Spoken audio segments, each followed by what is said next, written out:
Hello दोस्तों, स्वागत है आप सभी का एक और नई बुक समरी में। आज की बुक समरी है द 48 लॉज ऑफ पावर, जिसे लिखा है रॉबर्ट ग्रीन ने। रॉबर्ट ग्रीन एक अमेरिकन ऑथर हैं जिन्होंने स्ट्रेटजी और पावर पर कई किताबें लिखी हैं। इन्होंने 6 बेस्ट सेलर किताबें भी लिखी हैं। 48 laws of power, the art of seduction, the 33 strategy of war, the 15th law mastery, the laws of human nature. ये सारी बुक्स रॉबर्ट ग्रीन ने लिखी हैं। द 48 लॉज ऑफ पावर एक क्लासिक बुक है जो सबसे पहले 1998 में पब्लिश हुई थी और ये जल्द ही एक इंटरनेशनल बेस्ट सेलर बन गई। इसमें लिखी हुई 48 एडवाइस पढ़कर कोई भी इंसान पावर हासिल कर सकता है। हर एडवाइस के साथ लेखक ने अलग अलग लोगों की अलग अलग कहानियाँ दी हैं ताकि रीडर्स को प्रिंसिपल समझने में आसानी हो। अगर ये दुनिया जालसाजियों से भरा हुआ कोर्ट है और हम अंदर फंसी चुके हैं तो कोई फ़ायदा नहीं होगा कि हम बिना लड़े बाहर आने की कोशिश करें। हम शायद नोटिस ना कर पाएँ, मगर सच तो ये है कि हमें पावर के लिए रोज़ ही स्ट्रगल करना पड़ता है। परिवार के अंदर, काम पर या कम्युनिटी में, लगभग हर जगह हमें खुद के लिए लड़ना पड़ता है। हम चाहे ना चाहें, मगर इस दुनिया में रहने के लिए हमें पावर की ज़रूरत पड़ ही जाती है। इसीलिए हमें खुद को किसी हाल में पावरलेस नहीं बनने देना है, क्योंकि ऐसा करना खुद के पैरों पर कुल्हाड़ी मारने जैसा होगा। सच बात तो यह है कि जितनी ज़्यादा पावर हमें हासिल होगी, हम उतने ही बढ़िया दोस्त, लवर, हस्बैंड, वाइफ और इंसान बन पाएंगे। मगर दूसरों पर या चीज़ों को अपने पावर में करने से पहले ज़रूरी है कि हमारा पावर खुद पर और इमोशन पर हो। जब हमारे साथ कुछ होता है तो उस बात के ऊपर एकाएक इमोशनल रिएक्ट करने की आदत को कैसे कंट्रोल करें, यही हमें सीखना है। क्योंकि हर बात पर तुरंत रिएक्ट करने से रीजनिंग पावर कम होने लगती है। इससे आप किसी बात को क्लियरली सोचे समझे बगैर इमोशन में आकर गलत डिसीजन भी ले सकते हैं। अपने इमोशन को कंट्रोल करना बहुत मुश्किल होता है, खासकर बात जब प्यार और गुस्से की हो। इन फीलिंग्स को आप बिल्कुल ही फील ना कर पाएँ, ये तो हो ही नहीं सकता। इसलिए ऐसी कोशिश भी ना करें। बस इतना ध्यान रखें कि आपको अपनी फीलिंग्स एक्सप्रेस करते वक्त थोड़ा केयरफुल रहना है, क्योंकि पॉसिबल है कि आपके दुश्मन इसे आपके खिलाफ इस्तेमाल कर सकते हैं। अब जब आप ये फाउंडेशन समझ गए हो तो इसके पहले लॉ के बारे में सीखते हैं। दोस्तों पर ज़रूरत से ज़्यादा भरोसा ना करें। अपने दुश्मनों का इस्तेमाल करना सीखें। हान डायनेस्टी खत्म होने के 700 सालों बाद भी चाइना में अफरा तफरी बनी रही। राजगद्दी के लिए छीना झपटी चलती रहती थी।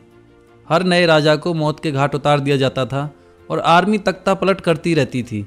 पावर की ये लड़ाई खून और मारकाट से रंगी हुई थी।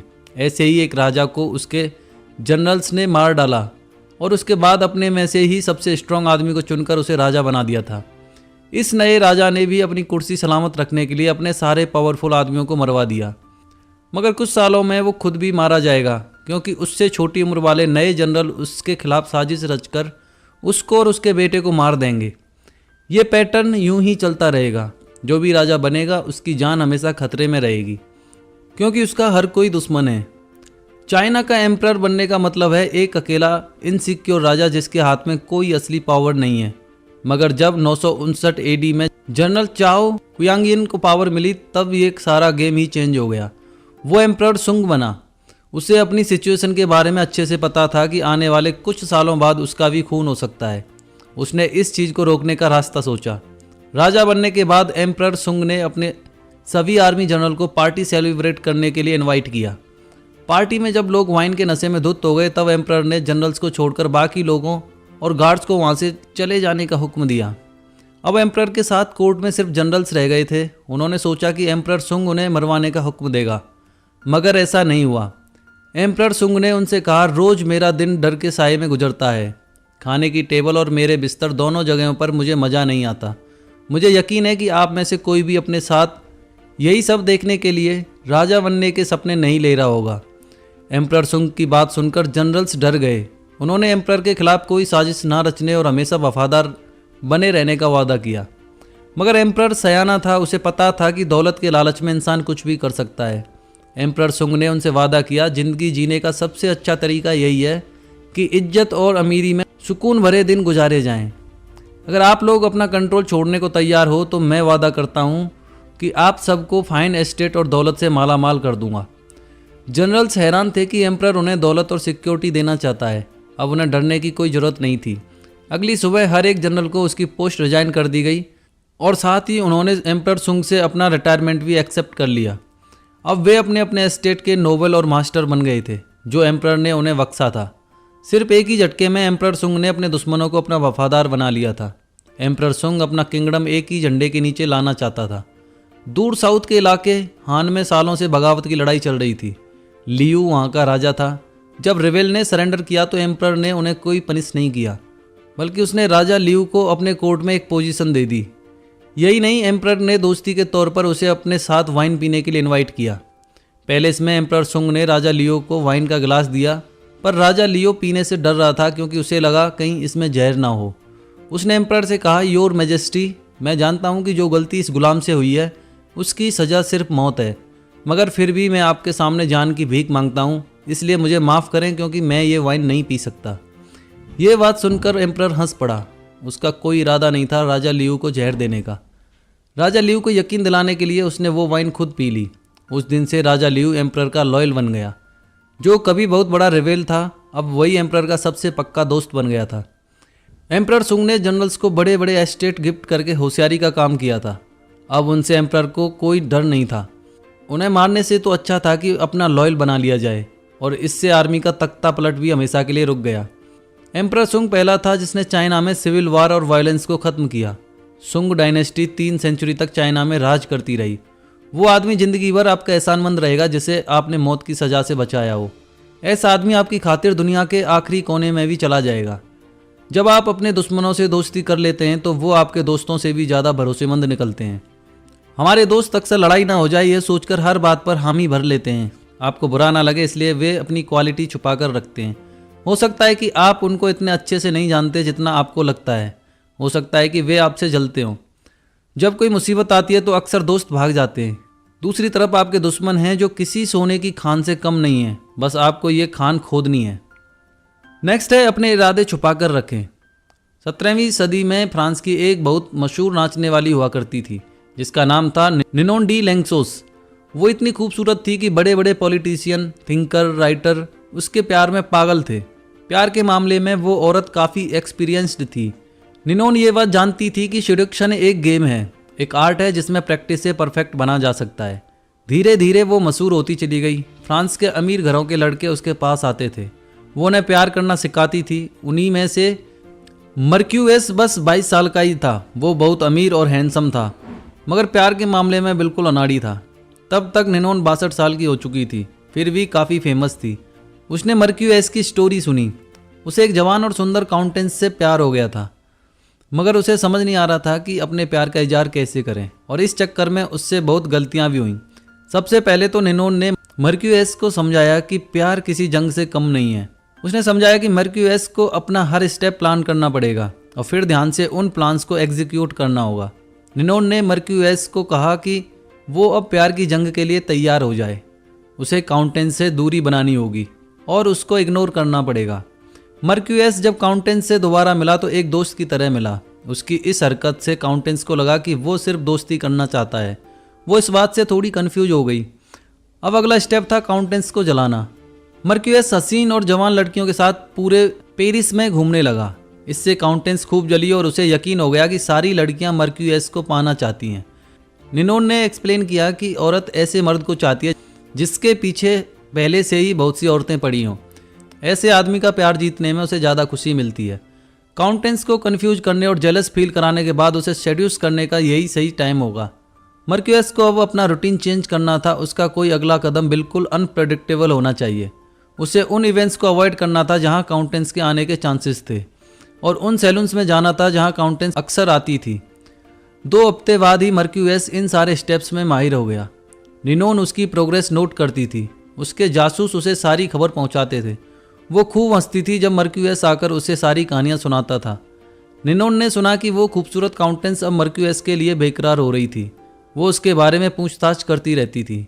सोशल अफेयर्स में मर्क्यूएस को देखती रहती थी। निनोन को यकीन हो गया था कि अब काउंटेंस को भी मर्क्यूएस से प्यार हो गया है। कुछ ही दिनों में वो उसकी हो जाएगी। मगर तभी एक गड़बड़ हो गई। मर्क्यूएस काउंटेंस से उसके घर मिलने गया था, मगर वहाँ उससे मिलके वो डिस्परेट हो गया। वो निनोन की एडवाइस भूल गया और उसका उल्टा कर दिया। उसने काउंटेंस का हाथ पकड़ लिया और अपने प्यार का इजहार कर दिया। उसकी इस हरकत से काउंटेंस शॉक्ड रह गई। उसने तुरंत अपना हाथ छुड़ा लिया। जैसे रात ढलती गई वो खूबसूरत लड़की मर्क्यूस को अवॉइड कर रही थी। उसने उसे गुड नाइट भी नहीं कहा और बाहर तक छोड़ने भी नहीं आई।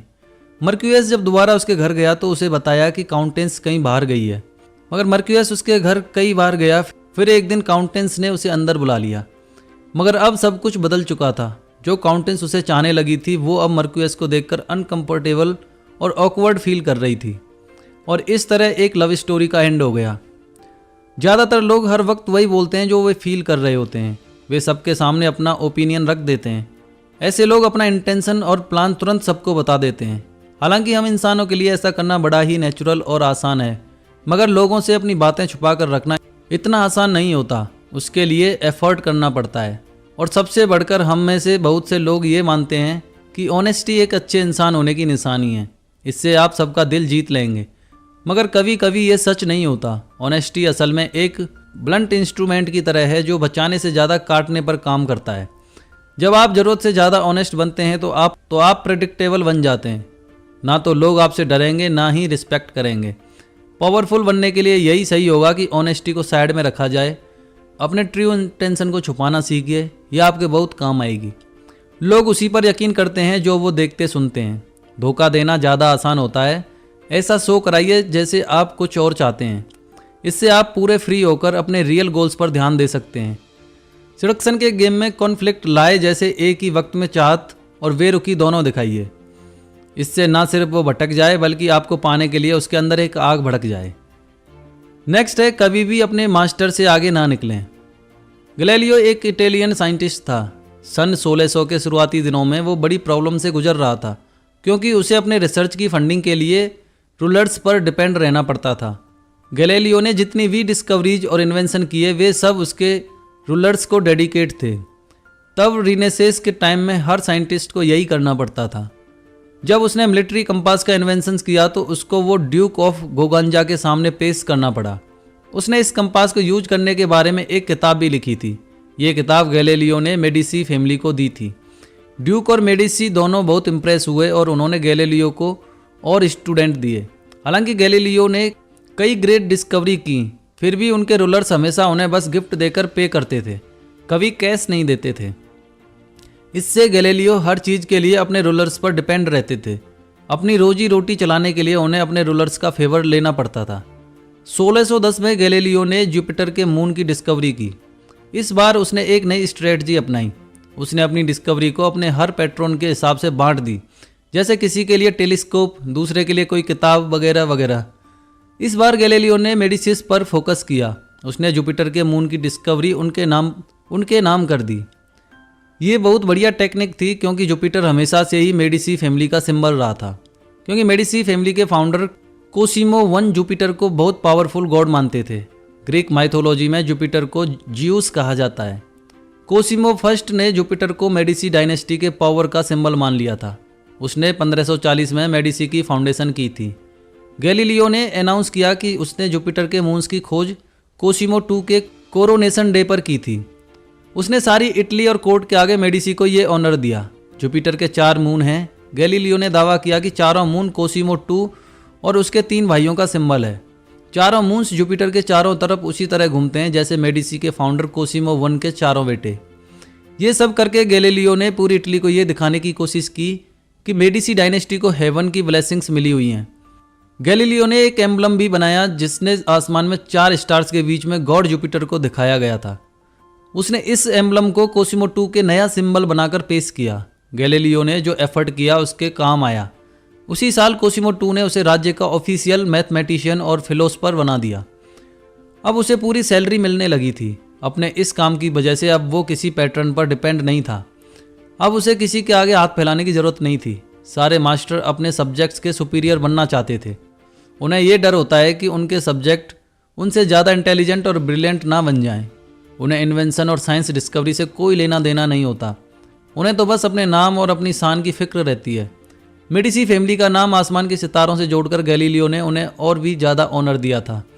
गैलीलियो जैसे इंटेलिजेंट लोगों से उनके मास्टर इसलिए इनसिक्योर रहते हैं क्योंकि वे नहीं चाहते कि वे बस फाइनेंसर रहें। वे इन इन्वेंशन और डिस्कवरीज में अपना नाम भी चाहते हैं। वे दुनिया को दिखाना चाहते हैं कि वे पावरफुल भी हैं और इंटेलिजेंट भी। गैलीलियो ये बात खूब अच्छे से समझते थे, तभी उन्होंने मेडिसी फैमिली की इतनी खुशामद की। गैलीलियो ने खुद को रूलर से ज़्यादा इंटेलिजेंट दिखाने की कोई कोशिश नहीं की, तभी उनके मास्टर भी उनसे इनसिक्योर नहीं थे, बल्कि उसने अपने मास्टर मेडिसी फैमिली को हेवनली बॉडीज़ के साथ जोड़कर उनका स्टेटस इटली में ऊंचा कर दिया था। उसने खुद से ज़्यादा अपने मास्टर की शान बढ़ाई, जिससे खुश होकर उनके मास्टर ने उसे खूब इनाम दिए। ये आपके लिए डेंजरस बात है अगर आप अपने मास्टर की इनसिक्योरिटी की वजह बनते हैं। आपको हर हाल में अपने मास्टर की खुशामद करनी है, पर ऐसा चालाकी से करें। ले जाने दें सारा क्रेडिट अपने मास्टर को, उन्हें हरगिज ये ना दिखाएं कि आप उनसे ज़्यादा ब्रिलियंट हैं।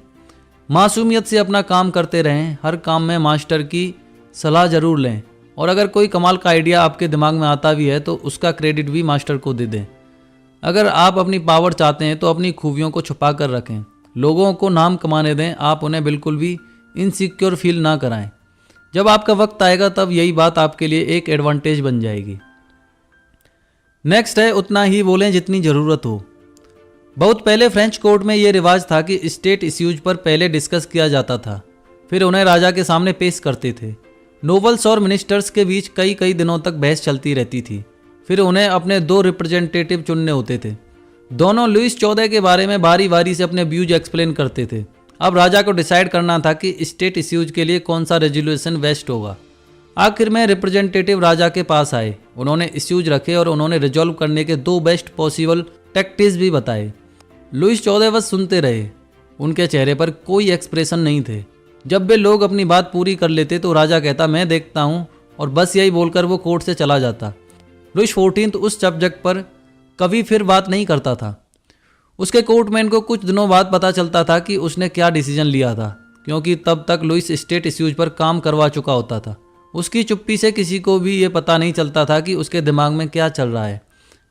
उसके अगले स्टेप को प्रेडिक्ट कर पाना बड़ा मुश्किल होता था। उसकी चुप्पी की वजह से ही उसके दरबारी लोग बातें करते रहते थे और वो सबके दिमाग की बात जान लेता था, मगर उसके दिमाग में क्या है ये किसी को पता नहीं चलता था।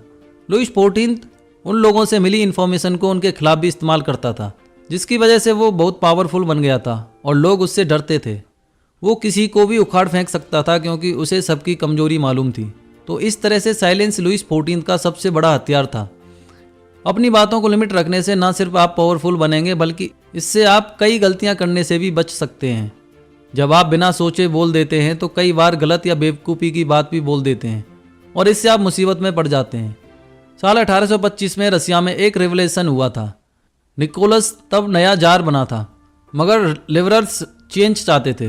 वे चाहते थे कि रसिया एक मॉडर्न कंट्री बने, यहाँ की इकोनॉमी और गवर्नमेंट बाकी यूरोपियन कंट्री के साथ कदम से कदम मिलाकर चले। पर निकोलस ने आखिर डिसेम्ब्रिट अपराइजिंग में इस रेवोल्यूशन को कुचल दिया था। उसने हुक्म दिया कि रेवोल्यूशन के लीडर कोंद्रेती रेलेविव को फांसी पर चढ़ा दिया जाए।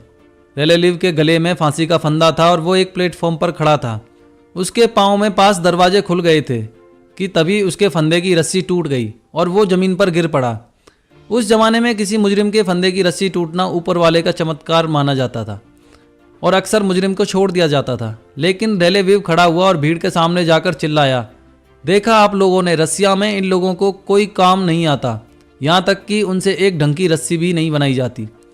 राजा का मैसेंजर तुरंत जार के पास गया और उसे पूरी बात बताई। निकोलस बड़ा डिसअपॉइंट हुआ कि रेलेविव की फांसी टल गई। मजबूरी में उसे रेलेविव के माफ़ीनामे पर साइन करने पड़े, मगर साइन करने से पहले उसने मैसेंजर से पूछा, क्या रेलेविव ने इस चमत्कार के बाद कुछ कहा? इस पर मैसेंजर ने जवाब दिया, शायर उसने कहा कि रसिया में लोगों को एक रस्सी तक बनाना नहीं आती। निकोलस ने उसी वक्त वो माफ़ीनामा फाड़कर फेंक दिया। उसने हुक्म दिया, ऐसी बात है तो चलो इसे गलत साबित कर देते हैं, और अगले ही दिन रेलेविव को फिर से फांसी के तख्ते पर लाया गया और बदकिस्मती से इस बार रस्सी नहीं टूटी। एक बार जब आप कुछ बोल देते हैं तो अपने वर्ड्स दोबारा वापस नहीं ले सकते, तो जो बोले सोच समझकर बोले। हो सकता है कि आपकी किसी बात का बाकी लोग बुरा मान जाएं या फिर आप खुद ही मुसीबत में फंस जाएं। जैसा कि कहावत है, कम बोलने से कम गलतियां होंगी। तो समय आ गया इस बुक के कंक्लूजन का। ये बस कुछ एडवाइजेज हैं जो आप अपनी डेली लाइफ में अप्लाई कर सकते हैं। ये ना सिर्फ उनके लिए यूजफुल हैं जो पावरफुल बनना चाहते हैं, बल्कि आप दूसरों के साथ अपने रिलेशनशिप इंप्रूव करने के लिए भी इन्हें यूज कर सकते हैं। कभी भी अपने मास्टर से आगे मत बढ़िए, इस बात से भी समझ सकते हैं कि जो लोग आपकी हेल्प करते हैं उनका एहसान हमेशा मानो। अपने दुश्मनों को यूज कीजिए से मतलब है कि लोगों की गलतियों को माफ़ करके उन्हें एक और मौका दें। अपने ट्रू इमोशन को छुपाकर रखने से आप हम्बल और अनअज्यूमिंग बने रहेंगे। कम बोलकर आप और भी बेहतर इंसान बन सकते हैं। इस किताब को पढ़कर ज़रूरी नहीं कि आप कोई पॉलिटिशियन बन जाएं, मगर कुछ ना कुछ तो ज़रूर सीखेंगे। तो ये बुक समरी तो यहीं समाप्त होती है। अगर इस बुक समरी से संबंधित आपका कोई भी सुझाव या सवाल है तो वो आप हमें कमेंट सेक्शन में जाकर पूछ सकते हैं। साथ ही ये भी बता सकते हैं कि नेक्स्ट बुक समरी आप कौन सी सुनना चाहते हैं। अगर आपको हमारी मेहनत पसंद आ रही है तो हमें एनकरेज करने के लिए हमारे चैनल को सब्सक्राइब करें, साथ ही इस वीडियो को लाइक करें और शेयर करें। मिलते हैं नेक्स्ट बुक समरी में। जय हिंद, जय भारत।